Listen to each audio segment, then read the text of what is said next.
wakulima wetu huwa mara nyingi wanafanya vitu vya naweza nikasema vitu vya ajabu. Anachuma pareto kutoka shambani, akichuma pareto kutoka shambani, akifika nyumbani kwake anafagia tu pale chini anamwaga. Sasa pale anapomwaga ile pareto pale, inapokuwa imekutana na ardhi, tayari sumu inapotea kutoka kwenye pareto inaenda chini ya ardhi. Na mara nyingi pareto hata ukitaka iwe bora zaidi, inatakiwa hata jua isikutane nalo. Yaani kwa maana kwamba ukichuma, ikiwezekana anika palipo safi au kwenye kichanja au kwenye kwa mfano kwenye manini sio anaitwa ya Sumbanga anaita mikeka. Anyway tuseme mikeka. Kwenye mikeka, ukianika kwenye mkeka, pareto angalau inakuwa na kaubora fulani. Lakini kibaya zaidi ni yani kitu ambacho kinaharibu kabisa pareto au sumu ya pareto ni jua. Pareto haitakiwi kugusana na jua, yani miale ya jua kuigusa, kupigwa moja kwa moja kwenye pareto. Ile miale ya jua inapopigwa moja kwa moja kwenye pareto, pareto inaharibika, sumu inaharibika. Lakini kwa sababu ya uwezo wetu kwamba ni mdogo, hatutaweza kuwafanya wakulima wote waanike katika vichanja na penye hali nzuri, basi wanatumia hiyo hali. Lakini ndio hivyo, unakuta sisi mara nyingi wa Tanzania au sumu za Tanzania hazijawahi kufika 2. Inakuwa ni 1, imekwenda vizuri sana 1.3, wakati wenzetu nchi jirani wanafika mpaka 2. Ni kwa sababu wanafuata utaratibu wa uzalishaji wa pareto. Sisi kwetu shida kubwa pia ni pamoja na bei kupanda. Yaani baada ya bei kupanda kwamba ni furaha kwa mkulima, lakini baadaye inakuwa tena ni changamoto kwa mnunuzi. Kwa sababu mkulima kwa kawaida pareto inatakiwa ukitoka kuchuma ikae wiki 2.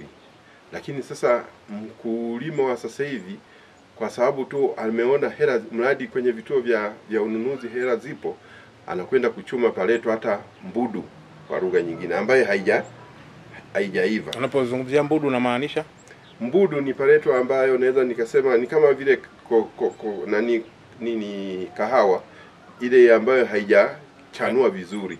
Yaani mbudu inakuwa ni pareto ambayo haijachanua. Imetoka tu bado haijachanua vizuri maua, wao wanaenda kuchuma na kwenda kuuza. Kwa sasa hiyo wanaharibu kabisa sumu. Kwa ndio maana unakuta sumu za Tanzania bado ziko chini sana.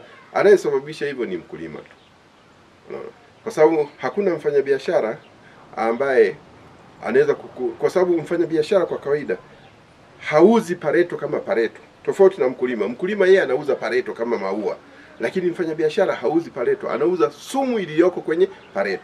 Kwa hakuna mfanyabiashara ambaye anaweza kununua pareto ambayo haina sumu, kama tungekuwa na uwezo wa kuiona kutoka shambani. Lakini kwa kuwa hatuioni, tunanunua tu hivyo hivyo. Yaani ni biashara naweza nikasema ni ya kubahatisha. Sio biashara ya uhakika. Shauri yangu kwa mkulima angefuata utaratibu wanavyoelekezwa na watu wa kilimo. Unaona?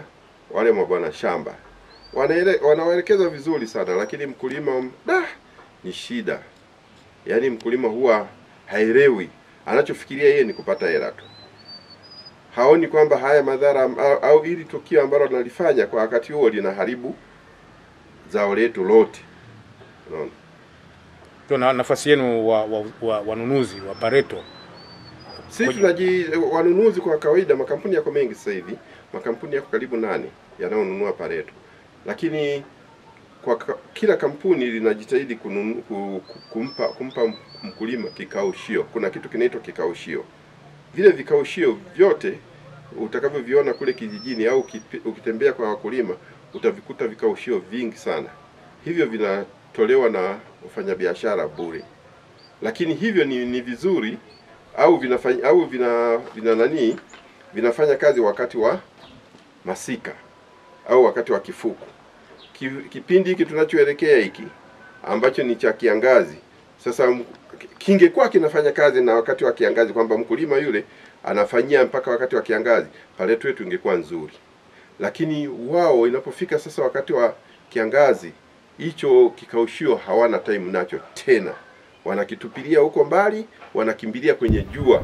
Yaani wanatamani, wengine wanafika mpaka kukaanga. Unajua kuna baadhi ya wakulima wanakaanga pareto, yaani anakwenda kuchukua, anakwenda baada ya kuchuma, baada ya kuona kwamba labda baada ya akiona jua ni hafifu, anakwenda anachukua ile pareto, anapeleka kwenye moto, anaikaanga ili mradi tu aende akauze. Sasa anapoenda kuikaanga ndo anaua kabisa sumu. Sisi tunaishia tu kwenye kuwasaidia namna ya kuwatengenezea hivyo vikaushio.